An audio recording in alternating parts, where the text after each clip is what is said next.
Okay guys, ಹೇಗಿತ್ತು ವಾರದ ಕತೆ ಕಿಚ್ಚನ ಜೊತೆ ಈ ಒಂದು ಎಪಿಸೋಡ್? ನನಗಂತೂ ತುಂಬಾ ಖುಷಿ ಆಯಿತು ಅಂತ ಹೇಳ್ಬೋದು. ಈ ಒಂದು ಎಪಿಸೋಡು ಬಿಸಿ ಬಿಸಿ ಹೋಳಿಗೆಗೆ ತುಪ್ಪ ಹಾಕೊಂಡು ತಿಂದಷ್ಟು ಖುಷಿ ಆಯಿತು ಅಂತ ಹೇಳ್ಬೋದು ಈ ಒಂದು ಎಪಿಸೋಡ್ ನೋಡಿ. ಈ ಒಂದು ಕಾರ್ಯಕ್ರಮದ ಪ್ರಾಯೋಜಕರು ಸೋಷಿಯಲ್ ಮೀಡಿಯಾದ ಸದಸ್ಯರು ಅಂತ ಹೇಳ್ಬೋದು. ಹೋದ ವಾರ ಯಗ್ಗ ಮಗ್ಗ ಪಿತ್ತ ನೆತ್ತಿಗೇರಿತ್ತು, ಈ ವಾರ ಸ್ವಲ್ಪ ಕಮ್ಮಿ ಆಗಿದೆ ಅಂತ ಕಾಣಿಸುತ್ತೆ. ಸೊ ಅದಕ್ಕೋಸ್ಕರನೇ ಸುದೀಪ್ ಸರ್ ಅವರು ಈ ವಾರ ಬೇಡ ಮರ ಸುಮ್ಮನೆ ಯಾಕಂತೇಳಿ ಅಶ್ವಿನಿ ಗೌಡ ಅವರಿಗೆ ಕ್ಲಾಸ್ ತಗೊಂಡಿರೋದು ಎದ್ದು ಕಾಣ್ತಾ ಇದೆ. ಹಾಯ್ ಹಲೋ ನಮಸ್ಕಾರ, ನಾನು ನಿಮ್ಮ ಮಿತ್ರ ಮಹೇಶ್. ನೀವು ನೋಡ್ತಿದ್ರ ಸವಿನ್ ಉಪಮೇಶ್ ಯೂಟ್ಯೂಬ್ ಚಾನಲ್ನ. ಫ್ರೆಂಡ್ಸ್, ಇವತ್ತು Big Boss season 12 episode number 55. ಈ ಒಂದು ಎಪಿಸೋಡ್ ಬಗ್ಗೆ ಒಂದಿಷ್ಟು ಅನಲೈಸ್, ಒಂದಿಷ್ಟು ಇನ್ಫಾರ್ಮೇಶನ್, ವಾರದ ಕತೆ ಕಿಚ್ಚನ ಜೊತೆ ಈ ಒಂದು ಎಪಿಸೋಡ್ ಅಲ್ಲಿ ಕ್ಲಾಪ್ಸ್ ಯಾರಿಗೆ ಅನ್ನೋ ಒಂದು ವಿಚಾರ ಕುರಿತು ಒಂದಿಷ್ಟು ಮಾಹಿತಿ, ಹಾಗೇನೆ ಯಾರ್ಯಾರಿಗೆಲ್ಲ ಬೆಂಡ್ ಎತ್ತಿದ್ರು, ಅಶ್ವಿನಿ ಮತ್ತು ರಘು ಅವ್ರ ನಡುವೆ ನಡೆದಿರ್ತಕ್ಕಂಥ ಜಗಳದಲ್ಲಿ ತಪ್ಪ್ಯಾರು ಸರಿ ಯಾರು, ಈ ಒಂದು ವಿಡಿಯೋದಲ್ಲಿ ಸಂಪೂರ್ಣವಾಗಿ ನಿಮ್ಗೆ ತಿಳಿಸ್ಕೊಡ್ತಾ ಹೋಗ್ತೀನಿ. ಅದಕ್ಕೆ ಮುನ್ನೆ ಯಾರೆಲ್ಲ ಚಾನಲ್ನ ಸಬ್ಸ್ಕ್ರೈಬ್ ಮಾಡಿದ ವಿಡಿಯೋ ನೋಡ್ತಿದ್ದವರೆಲ್ಲರೂ ಚಾನಲ್ನ ಸಬ್ಸ್ಕ್ರೈಬ್ ಮಾಡ್ಕೊಳ್ಳಿ. ಇನ್ನಕ್ಕೆ ತಡ ಬನ್ನಿ ಫ್ರೆಂಡ್ಸ್, ವಿಡಿಯೋ ಸ್ಟಾರ್ಟ್ ಮಾಡೋಣ. ಎಪಿಸೋಡ್ ಸ್ಟಾರ್ಟ್ ಆಗ್ತಾ ಇದ್ದಂಗೆ ಕಿಚ್ಚನ ಒಂದು ಎಂಟ್ರಿ ಆಗುತ್ತೆ. ಖಡಕ್ ಆಗಿ ಅಭಿಷೇಕ್ ಅವರಿಗೆ ಕ್ಯಾಪ್ಟನ್ ಆಗಿದ್ದಕ್ಕೆ ಧನ್ಯವಾದಗಳನ್ನು ತಿಳಿಸಿ ಹುರಿದುಂಬಿಸ್ತಾರೆ ಅಂತ ಹೇಳ್ಬೋದು. ಅಭಿ ಅವರು ಕ್ಯಾಪ್ಟನ್ ಆಗಿದ್ದಕ್ಕೆ ಯಾರಿಗೆಲ್ಲ ಬೇಜಾರಾಗಿದೆ, ಯಾರಿಗೆಲ್ಲ ಸಂತೋಷ ಆಗಿದೆ ಅನ್ನೋ ವಿಚಾರ ಕುರಿತು ಮನೆ ಮಂದಿಯವರೆಲ್ಲರಿಗೂ ಒಂದು ಪ್ರಶ್ನೆ ಕೇಳ್ತಾರೆ. ಸೊ ಇದಾದ ನಂತರ ಯಾರು ಇನ್ಫ್ಲೂಯೆನ್ಸ್ ಮಾಡ್ತಾ ಇದ್ದಾರೆ ಮನೆಯಲ್ಲಿ ಅನ್ನೋ ಒಂದು ವಿಚಾರ ಕುರಿತು ಒಂದಿಷ್ಟು ವಾದ ವಿವಾದಗಳು ನಡೀತಾ ಹೋಗ್ತವೆ. ಯಾರು ಫಾಲೋವರ್ ಆಗ್ತಾ ಇದ್ದಾರೆ, ಯಾರು ಲೀಡರ್ ಆಗ್ತಾ ಇದ್ದಾರೆ ಅನ್ನೋ ವಿಚಾರ ಕುರಿತು ಸಹ ಇಲ್ಲಿ ಚರ್ಚೆ ಆಗುತ್ತೆ ಒಂದಿಷ್ಟು ಸ್ಪರ್ಧಿಗಳ ಒಟ್ಟಿಗೆ. ಸೊ ಇದಾದ ನಂತರ ಬರ್ತಕ್ಕಂಥದ್ದೇ ಅಶ್ವಿನಿ ಅವರು ಮತ್ತು ಗಿಲ್ಲಿ ಅವ್ರ ನಡುವೆ ನಡೆದಿರ್ತಕ್ಕಂಥ ಒಂದು ಮಾತಿನ ಚಕಮಕಿ ಏನಿದೆ, ಅದು ಉಸ್ತುವಾರಿ ಕುರಿತು ಒಂದು ಬಂದಿರತಕ್ಕಂಥ ಒಂದು ವಾದ ವಿವಾದ ಏನಿರ್ತೈತೆ ಅದು ಒಂದು ಕ್ಲಾರಿಫಿಕೇಶನ್ ಸಿಗ್ತದೆ ಅಂತ ಹೇಳ್ಬೋದು. ಇಲ್ಲಿ ಒಂದಿಷ್ಟು ವಿಡಿಯೋ ಹಾಕುವ ಮುಖಾಂತರ ಎಲ್ಲರನ್ನ ತಪ್ಪನ್ನ ಒಂದು ಮನವರಿಕೆ ಮಾಡುವ ಪಾತ್ರವನ್ನು ನಿರ್ವಹಿಸಿದರು ಸುದೀಪ್ ಸರ್ ಅವರು ಅಂತ ನನ್ನ ಒಂದು ಅನಿಸಿಕೆ ಆಗುತ್ತೆ.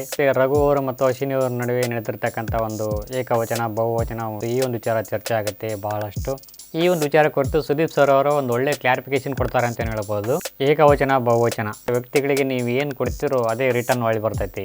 ನೀವು ಪ್ರೀತಿ ಕೊಟ್ಟರೆ ಪ್ರೀತಿ ಬರ್ತೈತಿ, ನೀವು ಸ್ನೇಹ ಕೊಟ್ಟರೆ ಸ್ನೇಹ ಬರ್ತೈತಿ, ನೀವು ದ್ವೇಷ ಕೊಟ್ಟರೆ ಅವ್ರ ಕಡೆಯಿಂದನೂ ಸಹ ದ್ವೇಷ ಬರ್ತೈತಿ. ನಿಮಗೆ ಮರ್ಯಾದೆ ಸಿಗಬೇಕು ಅನ್ನೋದಾದರೆ ಸಣ್ಣ ಮಕ್ಕಳಿಂದ ಹಿಡಿದು ದೊಡ್ಡವರವರೆಗೂ ನೀವು ಮರ್ಯಾದೆ ಕೊಡೋದನ್ನು ಕಲಿಬೇಕು ನೀವು ಅಂತೇಳಿ ಅಶ್ವಿನಿ ಗೌಡ ಅವರಿಗೆ ಸುದೀಪ್ ಸರ್ ಅವರು ಒಂದು ಒಳ್ಳೆ ಕಿವಿ ಮಾತು ಹೇಳಿದರು ಅಂತ ಹೇಳ್ಬೋದು.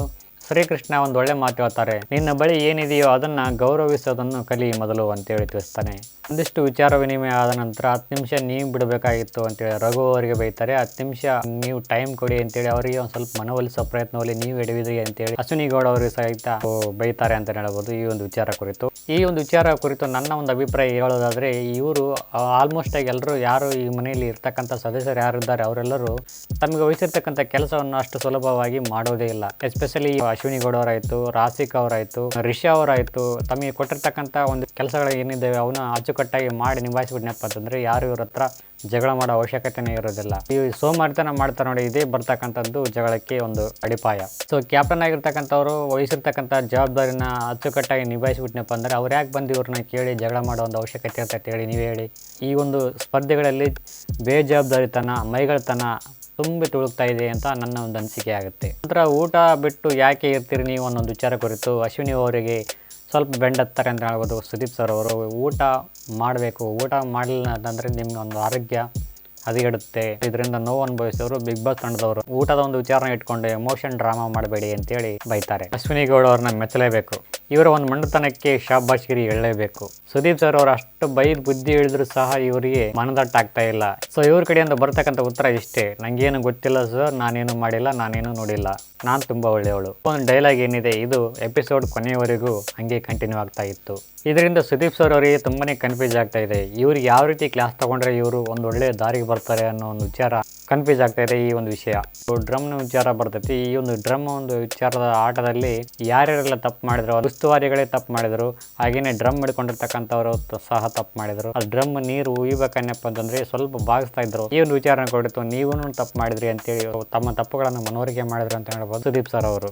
ಸೊ ಈ ಒಂದು ಟಾಸ್ಕಲ್ಲಿ ಜಾನ್ವಿ ಅವರು ಮತ್ತು ರಾಸಿಕಾ ಅವ್ರ ನಡುವೆ ನಡೆದಿರ್ತಕ್ಕಂಥ ಜಗಳದ ಕುರಿತು ಒಂದಿಷ್ಟು ಕ್ಲಾರಿಫಿಕೇಶನ್ ಕೊಡ್ತಾರೆ ಅಂತ ಹೇಳ್ಬೋದು ಸುದೀಪ್ ಸರ್ ಅವರು. ಮೇಲ್ನೋಟಕ್ಕೆ ಅದು ಒಂದು ಆಟದ ತರ ಕಂಡು ಬಂದರೂ ಸಹಿತ ಒಳಗಿನ ಜಿದ್ದಿ ಬೇರೆನೇ ಇತ್ತು. ಅವರ ಒಂದು ಮನಸ್ಸಲ್ಲಿರ್ತಕ್ಕಂಥ ಒಂದು ಉದ್ವೇಗ, ಒಂದು ಕೋಪವನ್ನು ಹೊರತಂದ್ರು ಅಂತ ಹೇಳ್ಬೋದು ಸುದೀಪ್ ಸರ್ ಅವರು ಜಾನ್ವಿ ಅವರ ಕುರಿತು. ಸುದೀಪ್ ಸರ್ ಅವರು ಅಶ್ವಿನಿ ಗೌಡ ಅವರಿಗೆ ಎಷ್ಟು ಬೈದ್ ಬುದ್ಧಿ ಹೇಳಿದ್ರು ಅಷ್ಟೇ, ಇವ್ರಿಗೆ ಅರ್ಥನೇ ಆಗ್ತಾ ಇಲ್ವೋ ಅಥವಾ ಅರ್ಥ ಆಗಿದ್ರು ಅರ್ಥ ಆಗದೇ ಇರೋ ಥರ ನಟನೆ ಮಾಡ್ತಾ ಇದ್ರು, ಅದು ನಮ್ಗೆ ಗೊತ್ತಾಗ್ತಾ ಇಲ್ಲ.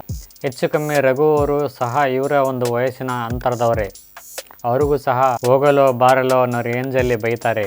ಇವ್ರು ಬೈಬೇಕನ್ನಪ್ಪ ಅಂದ್ರೆ ಅವ್ರು ಸುಮ್ನೆ ಇರ್ಬೇಕಂತೆ, ಅವ್ರು ಬೈಬೇಕಾದ್ರೆ ಇವ್ರು ಸುಮ್ನೆ ಇರಬಾರ್ದಂತೆ. ಅಷ್ಟೆಲ್ಲ ಸುದೀಪ್ ಸರ್ ಅವ್ರು ಬೈತಾ ಇದ್ರು ಸಹಿತ ಇವರ ಒಂದು ಡೈಲಾಗ್ ಏನಿತ್ತು ಅನ್ನೋ ಒಂದು ವಿಚಾರಕ್ಕೆ ಬರೋದಾದ್ರೆ, ಅಣ್ಣ ನನ್ನ ಬಗ್ಗೆ ನಾನು ಸ್ಟ್ಯಾಂಡ್ ತಗೊಂಡಿದ್ದೀನಿ, ಇದು ತಪ್ಪು ಅಂತನೂ ಅಲ್ಲ ಸರಿ ಅಂತನೂ ಅಲ್ಲ, ನನ್ನ ಬಗ್ಗೆ ನಾನು ಸ್ಟ್ಯಾಂಡ್ ತಗೊಂಡಿದ್ದೀನಿ. ಸೊ ನೆಕ್ಸ್ಟ್ ಬರ್ತಕ್ಕಂಥದ್ದು ಈ ಒಂದು ಕ್ಯಾಪ್ಟನ್ಸಿ ಟಾಸ್ಕ್ಗೋಸ್ಕರ ಆಡ್ತಕ್ಕಂಥ ಒಂದು ಆಟದಲ್ಲಿ ಕಾವ್ಯ ಅವರು ಮತ್ತು ಗಿಲ್ಲಿ ಅವರು ಇಬ್ಬರು ಸೇರ್ಕೊಂಡು ಗುರುಸಿದ್ರಲ್ಲ ಅಶ್ವಿನಿ ಗೌಡ ಅವ್ರನ್ನ, ಈ ಒಂದು ಆಟದಲ್ಲಿ ನೀವು ಯಾಕೆ ಸೋತ್ರಿ ಅನ್ನೋ ಒಂದು ವಿಚಾರ ಕುರಿತು ಚರ್ಚೆ ಆಗುತ್ತೆ. ಅವ್ರ ಬಾಯಿಂದ ಏನ್ ಬರ್ಬೇಕಾಗಿತ್ತು ಅದನ್ನೆಲ್ಲ ಕೇಳಿಸ್ಕೊಂಡು ಸುಮ್ಮನೆ ಇದ್ದೀನ ಅಂತ ತಿಳಿಸ್ತಾರೆ. ಸೊ ಈ ಒಂದು ಆಟದಲ್ಲಿ ಸಹ ನೀವು ಸೋತ್ರಿ, ಗೆದ್ದು ಪ್ರೂವ್ ಮಾಡಬಹುದಾಗಿತ್ತು, ನೀನು ಯಾಕೆ ಸೋತ್ರಿ ಅಂತೇಳಿ ತಿಳಿಸ್ತಾರೆ ಸುದೀಪ್ ಸರ್ ಅವರು. ಇಲ್ಲಿ ಗೆದ್ದಿದ್ದು ಗಿಲ್ಲಿ ಅವರು ಮತ್ತು ಕಾವ್ಯ ಅವರು ಅನ್ನೋ ಒಂದು ವಿಚಾರ ಸಹ ಅವರ ಒಂದು ಗಮನಕ್ಕೆ ತರಿಸ್ತಾರೆ ಅಂತ ಹೇಳ್ಬೋದು ಸುದೀಪ್ ಸರ್ ಅವರು. ಅಶ್ವಿನಿ ಗೌಡ ಅವರ ಒಂದಿಷ್ಟು ಆಡಿಯೋ ಕ್ಲಿಪ್ ಗಳನ್ನ ಪ್ರಸಾರ ಮಾಡ್ತಾರೆ. ಪ್ರಸಾರ ಮಾಡಿದ ನಂತರ ಕೆಲವೊಂದಿಷ್ಟು ಆಡಿಯೋ ಕ್ಲಿಪ್ಗಳು ಯೋಗ್ಯ ಇಲ್ಲ, ಸೊ ಆ ಒಂದು ಕಾರಣಕ್ಕೋಸ್ಕರ ಪ್ರಸಾರ ಮಾಡಿಲ್ಲ ಅಂತೇಳಿ ಸುದೀಪ್ ಸರ್ ಅವರು ತಿಳಿಸ್ತಾರೆ. ಬಹುಶಃ ನನ್ನ ಪ್ರಕಾರ ಎಸ್ ಕ್ಯಾಟಗರಿ ಅನ್ನೋ ಒಂದು ಪದ ಬಳಕೆ ಮಾಡಿದ್ರು ಅಶ್ವಿನಿ ಗೌಡ ಅವರು. ಈ ಒಂದು ಪದ ಏನಿದೆ ಸೋಷಿಯಲ್ ಮೀಡಿಯಾದಲ್ಲಿ ತುಂಬಾನೇ ಚರ್ಚೆ ಆಗ್ತಾ ಇದೆ ಅಂತ ಹೇಳ್ಬೋದು. ಈ ಒಂದು ವಿಚಾರ ಕುರಿತು ಹೇಳಿರಬಹುದು ಅಂತ ನನ್ನ ಒಂದು ಅನಿಸಿಕೆ ಆಗುತ್ತೆ. ಇದರಿಂದ ನಿಮಗೆ ಗೊತ್ತಾಗತಕ್ಕಂತ ಒಂದು ವಿಷಯ ಏನು ಅಂತ ಅನ್ನೋದಾದ್ರೆ, ಇಷ್ಟೆಲ್ಲ ಪ್ರಸಾರ ಮಾಡೋಕೆ ಯೋಗ್ಯವಲ್ಲದ ಒಂದು ದೃಶ್ಯಗಳು, ಆಡಿಯೋ ಕ್ಲಿಪ್ಗಳು ನಿಮ್ಮ ಬಳಿ ಇದ್ದರೂ ಸಹಿತ ಅಶ್ವಿನಿ ಗೌಡ ಅವರಿಗೆ ಒಳ್ಳೆಯ ರೀತಿಯಲ್ಲಿ ತಿದ್ದಿ ಬುದ್ಧಿಗಳು ಅಷ್ಟು ಪುರುಸೊತ್ತು ನಿಮಗೆ ಇರಲಿಲ್ವಾ? ಈ ಒಂದು ಕಾರ್ಯಕ್ರಮದಲ್ಲಿ ಪ್ರಸಾರ ಮಾಡೋಕೆ ಯೋಗ್ಯವಲ್ಲದೆ ಇರ್ತಕ್ಕಂಥ ಒಂದಿಷ್ಟು ಕ್ಲಿಪ್ಗಳು ಇದ್ದಾವೆ ಅಂತ ಹೇಳಿ ತಿಳಿಸ್ತೀರಿ ನೀವು. ಮತ್ತೆ ಅವತ್ತು ಯಾಕೆ ಪ್ರಸಾರ ಮಾಡಿದ್ರಿ ನೀವು? ಅವತ್ತು ಪ್ರಸಾರ ಮಾಡೋಕೆ ಯೋಗ್ಯತೆವಾಗಿತ್ತಾ? ಒಂದೊಂದ್ ಕಡೆ ಒಂದೊಂದು ನ್ಯಾಯನ ನಿಮ್ದು. ಇಲ್ಲಿ ಪ್ರಸಾರ ಮಾಡೋಕೆ ಯೋಗ್ಯವಾಗಿತ್ತಂತೆ, ಇಲ್ಲಿ ಪ್ರಸಾರ ಮಾಡೋಕೆ ಯೋಗ್ಯವಾಗಿಲ್ಲಂತೆ. ಹುಡುಗಿಯ ಒಂದು ವ್ಯಕ್ತಿತ್ವ ಬಗ್ಗೆ ಅವಹೇಳನಕಾರಿಯಾಗಿರ್ತಕ್ಕಂಥ ಒಂದು ಪದ ಬಳಕೆ ಮಾಡಿರ್ಬೋದು. ಅದನ್ನ ಕಟ್ ಮಾಡಿ ಪ್ರಸಾರ ಮಾಡದೇ ಇದ್ದಿದ್ರೆ ಎಷ್ಟೋ ಬೆಟರ್ ಆಗಿರ್ತಿತ್ತಲ್ಲ. ನೀವು ಅದನ್ನೇ ಪ್ರಚಾರ ಮಾಡಿ ಗಿಮಿಕ್ಗೋಸ್ಕರ ನೀವು ಇವಾಗ ಪ್ರಸಾರ ಮಾಡೋಕೆ ಯೋಗ್ಯ ಅಲ್ಲ ಅಂತಂತಂದ್ರೆ ಯಾವ ಕಡೆಯಿಂದ ನಗಬೇಕು ನಿಮ್ಮನ್ನು ನೋಡಿ. ರಕ್ಷಿತ್ ಅವರಿಗೆ ಒಂದು ಕಿಚ್ಚನ ಚಪ್ಪಾಳೆ ಸಿಗ್ತತಿ ಈ ಒಂದು ವೀಕು. ಅಫ್ಕೋರ್ಸ್ ಡಿಸರ್ವ್ ಇದ್ದಾರೆ ಅಂತ ಹೇಳ್ಬೋದು. ಕಳೆದ ವಾರ ಏನಿದೆ ಸುದೀಪ್ ಸರ್ ಅವರು ರಕ್ಷಿತ್ ಅವರ ಮೇಲೆ ಎಗರಾಡಿದ್ದಕ್ಕೆ ಸೋಷಿಯಲ್ ಮೀಡಿಯಾದಲ್ಲಿ ತುಂಬಾನೇ ಒಂದಿಷ್ಟು ಚರ್ಚೆಗಳ ಶುರುವಾಗಿದ್ದು ಇವರು ಬಗ್ಗೆ ಕುರಿತು. ಹಾಗೇನೆ ಒಂದಿಷ್ಟು ಕಂಪ್ಲೇಂಟ್ಗಳು ಸಹ ಇವ್ರ ವಿರುದ್ಧ ದಾಖಲಾಗ್ತಾ ಇದ್ದಾವೆ ಈ ನಡುವೆ. ಈ ಒಂದು ತಪ್ಪನ್ನ ಮುಚ್ಚಾಕಿಕೊಳ್ಳೋಕ್ಕೋಸ್ಕರನೇ ಈ ಒಂದು ಚಪ್ಪಾಳೆ ಕೊಟ್ಟರು ಅಂತ ನನಗನ್ಸುತ್ತೆ.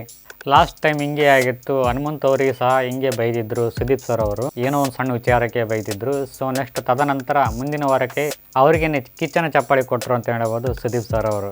ಇಲ್ಲಿ ಕಾಮನ್ ಆಗಿ ಒಂದು ತಿಳಿತಕ್ಕಂಥ ವಿಷಯ ಏನು ಅಂತಂದ್ರೆ, ತಮ್ಮ ಡ್ಯಾಮೇಜ್ನ ತಿದ್ದಿಕೊಳ್ಳೋಕ್ಕೋಸ್ಕರನೇ ಈ ಒಂದು ಕಿಚ್ಚನ ಚಪ್ಪಾಳೆನ ಬಳಸ್ಕೊಂಡ್ರು ಅಂತ ನನ್ನ ಒಂದು ಅನಿಸಿಕೆ ಆಗುತ್ತೆ. ರಕ್ಷಿತಾ ಅವರಿಗೆ ಕೇಳ್ತಾರೆ ಸುದೀಪ್ ಸರ್ ಅವರು, ಹೋದ ವಾರ ನಿಮ್ಮನ್ನು ನಾನು ಯಾಕೆ ಬೈದೆ ಅಂತ ನಿಮ್ಗೆ ಏನಾದ್ರು ಗೊತ್ತಾ ಅಂತೇಳಿ ರಕ್ಷಿತಾ ಅವರಿಗೆ ಕೇಳ್ತಾರೆ. ರಕ್ಷಿತಾ ಅವ್ರು ಹೇಳ್ತಾರೆ, ಓವರ್ ಕಾನ್ಫಿಡೆಂಟು, ಓವರ್ ಬಿಲ್ಡಪ್ಪು ನನ್ನಲ್ಲಿತ್ತು, ಸೊ ಆ ಒಂದು ಕಾರಣಕ್ಕೋಸ್ಕರ ನಾನು ಬಯಸ್ಕೊಂಡೆ ಅಂತ ಕಾಣಿಸುತ್ತೆ ಅಂತೇಳಿ ತಿಳಿಸ್ತಾರೆ ರಕ್ಷಿತಾ ಅವರು. ನಾಮಿನೇಷನ್ ವಿಚಾರಕ್ಕೆ ಬರ್ತಾರೆ.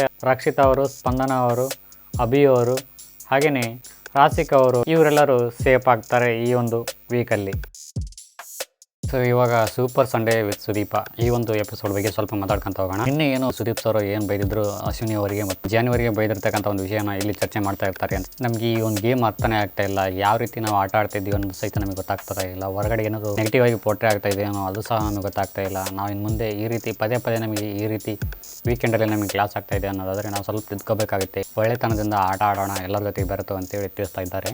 ಇಲ್ಲಿ ನಾವು ಯಾರನ್ನೂ ಹೀರೋ ಮಾಡೋಕ್ಕಂತೂ ಬಂದಿಲ್ಲ, ನಾವು ವಿಲನ್ ಆಗೋಕ್ಕಂತೂ ಬಂದಿಲ್ಲ ಇಲ್ಲಿಗೆ, ಇದು ನಮಗೆ ಇಷ್ಟನೂ ಇಲ್ಲ ಅಂತೇಳಿ ಮನನೊಂದ್ಕೊಂಡು ಹೇಳ್ತಾ ಇರ್ತಾರೆ ಅಶ್ವಿನಿ ಗೌಡ ಅವರು. ಕಿಚನ್ ಎಂಟ್ರಿ ಆಗುತ್ತೆ ಖಡಕ್ ಆಗಿ. ಗಿಲ್ಲಿ ಅವರ ಒಂದು ಡ್ರೆಸ್ ಸೆನ್ಸ್ ಬಗ್ಗೆ ಸ್ವಲ್ಪ ಕಾಲು ಎಳೆದು ಅವರ ಒಂದು ಕೆಲಸದ ಕುರಿತು ಒಂದಿಷ್ಟು ಚರ್ಚೆಗಳು ಪ್ರಾರಂಭ ಆಗುತ್ತವೆ. ಯಾಕೆ ನೀವು ಮೈಗಳ್ತನ ಮಾಡ್ತಾ ಇದ್ದೀರಿ, ಮಾಡಬೇಕಿತ್ತು ತಾನೇ ಅಂತೇಳಿ. ನಂತರ ಅಶ್ವಿನಿ ಗೌಡ ಒಂದು ಹಾವಭಾವಗಳು ಹೇಗಿರ್ತವೆ ಮನೆಯಲ್ಲಿ, ಹಾಗೆಯೇ ವೀಕೆಂಡಲ್ಲಿ ಹೇಗಿರ್ತವೆ, ಹಾಗೆಯೇ ಮನೆಯಿಂದ ಹೊರಗಡೆ ಹೋದ ನಂತರ ಅವರೊಂದು ಮಾತುಗಳು ಯಾವ ರೀತಿಯಲ್ಲಿರ್ತವೆ ಸ್ಪರ್ಧೆಗಳೊಟ್ಟಿಗೆ, ಆಮೇಲೆ ಪ್ರೇಕ್ಷಕರೊಟ್ಟಿಗೆ, ಹಾಗೆಯೇ ಆಡಿಯನ್ಸ್ ಒಟ್ಟಿಗೆ ಯಾವ ರೀತಿ ಇರ್ತವೆ ಅನ್ನೋ ವಿಚಾರ ಕುರಿತು ಗಿಲ್ಲಿ ಅವರು ಮಿಮಿಕ್ರಿ ಮಾಡ್ತಾರೆ ಅಂತ ಹೇಳ್ಬೋದು. ತುಂಬಾ ಸಖತ್ತಾಗಿ ಎಂಜಾಯ್ ಮಾಡಿದ್ರು ಅಂತ ಹೇಳ್ಬೋದು ಸುದೀಪ್ ಸರ್ ಅವರು. ಮತ್ತು ಹಾಗೆಯೇ ಪ್ರೇಕ್ಷಕರು ಸಹ ಒಂದು ಒಂದು ಬಗ್ಗೆ ಒಂದಿಷ್ಟು ಚರ್ಚೆ ಆಗುತ್ತೆ. ಆ ಒಂದು ರೂಮಲ್ಲಿ ನೆಗೆಟಿವ್ ಎನರ್ಜಿ ಇದೆ ಅನ್ನೋ ಒಂದು ವಿಚಾರ ಕುರಿತು ಒಂದಿಷ್ಟು ಚರ್ಚೆಗಳಾಗ್ತವೆ. ನೆಕ್ಸ್ಟ್ ಬರ್ತಕ್ಕಂಥದ್ದೇ ಒಂದು ಫನ್ ಗೇಮ್. ಬಿಗ್ ಬಾಸ್ನವರು ಒಂದು ಹಾಡನ್ನ ಪ್ಲೇ ಮಾಡ್ತಾರೆ. ಆ ಹಾಡಿಗೆ ತಕ್ಕಂಗೆ ಪ್ರಾಪರ್ಟಿನ ಎತ್ಕೊಂಬಂದು ಡ್ಯಾನ್ಸ್ ಮಾಡಬೇಕಾಗುತ್ತೆ. ಸುದೀಪ್ ಸರ್ ಅವರು ಕೇಳ್ತಕ್ಕಂಥ ಪ್ರಶ್ನೆಗಳಿಗೆ ಉತ್ತರ ಕೊಟ್ಟು ಫೋಟೋಗಳನ್ನು ಸುಡಬೇಕಾಗುತ್ತೆ. ಅದಂತರ ಅಶ್ವಿನಿ ಅವರು, ಜಾನಿ ಅವರು, ಧ್ರುವಂತ್ ಅವರು, ಮಾಳು ಅವರು ಸೇಫ್ ಆಗ್ತಾರೆ. ರಿಷಾ ಅವರು ಈ ಒಂದು ವಾರ ಎಲಿಮಿನೇಟ್ ಆಗಿ ಹೊರಗಡೆ ಹೋಗ್ತಾರೆ. ಅಂತೂ ಇಂತೂ ಬಕೆಟ್ ಗ್ಯಾಂಗಿಂದ ಮತ್ತೊಂದು ವಿಕೆಟ್ ಪತನ ಆಯಿತು. ರಿಷಾ ಅವರು ಈ ವಾರ ಎಲಿಮಿನೇಟ್ ಆಗೋಕ್ಕೆ ಡಿಸರ್ವ್ ಇದ್ದಾರಾ ಅನ್ನೋ ಒಂದು ವಿಚಾರಕ್ಕೆ ಬರೋದಾದರೆ ನೋ ವೇ, ಚಾನ್ಸೇ ಇಲ್ಲ. ಬಿಗ್ ಬಾಸ್ಗೆ ಬೇಕಾಗಿರ್ತಕ್ಕಂಥ ವ್ಯಕ್ತಿಯಾಗಿದ್ದರು ಇವರು. ಸೊ ಇವ್ರನ್ನ ಯಾಕೆ ಎಲಿಮಿನೇಟ್ ಮಾಡಿದ್ರು ಅನ್ನೋದೇ ಬಿಗ್ ಕ್ವೆಶ್ಚನ್ ಆಗುತ್ತೆ ನಮಗೆಲ್ಲರಿಗೂ. ಇವರಿಗಿಂತ ಕಳಪೆಯಾಗಿ ಆಟ ಆಡೋರು ಆ ಮನೆಯಲ್ಲಿ ತುಂಬ ಜನ ಇದ್ದಾರೆ. ಎಸ್ಪೆಷಲಿ ಸ್ಪಂದನವರಾಗಿರ್ಬೋದು, ಮಾಡೋವರಾಗಿರ್ಬೋದು. ಇವ್ರು ಕೊಡ್ತಕ್ಕಂಥ ಕಾಂಟ್ರಿಬ್ಯೂಷನ್ನು ತುಂಬಾ ಜೀರೋ ಅನಿಸುತ್ತೆ. ಇವರ ಒಂದು ಕಾಂಟ್ರಿಬ್ಯೂಷನ್ಗೆ ಹೋಲಿಕೆ ಮಾಡಿದಪ್ಪ ಅಂತಂದರೆ ಸ್ಪಂದನ ಅವರು ಮತ್ತು ಮಾಳವರು, ಅಶ್ವಿನಿ ಅವರು ಇವ್ರು ಮೂವರು ಯಾವ ಒಂದು ಆಧಾರದ ಮೇಲೆ ಸೇವ್ ಆದರು ಅನ್ನೋದೇ ಡೌಟ್ ಆಗ್ತಾ ಇದೆ ಪ್ರೇಕ್ಷಕರಿಗೆ. ನೋಡೋಣ ಮುಂದಿನ ದಿನಗಳಲ್ಲಿ ಇವರ ಒಂದು ಆಟದ ವೈಖರಿ ಚೇಂಜ್ ಆಗುತ್ತಾ ಅಥವಾ ಇದೇ ಕಂಟಿನ್ಯೂ ಆಗುತ್ತೆ ಅನ್ನೋದನ್ನ ವೇಟ್ ಮಾಡಿ ನೋಡೋಣ. ಸೊ ಗೈಸ್, ಇದಾಗಿತ್ತು ವಿಡಿಯೋ ಇಷ್ಟ ಆಯಿತು ಲೈಕ್ ಮಾಡಿ, ಕಮೆಂಟ್ ಮಾಡಿ, ಶೇರ್ ಮಾಡಿ ಅಂತ ಹೇಳ್ತಾ thank you for watching. Thank you, bye.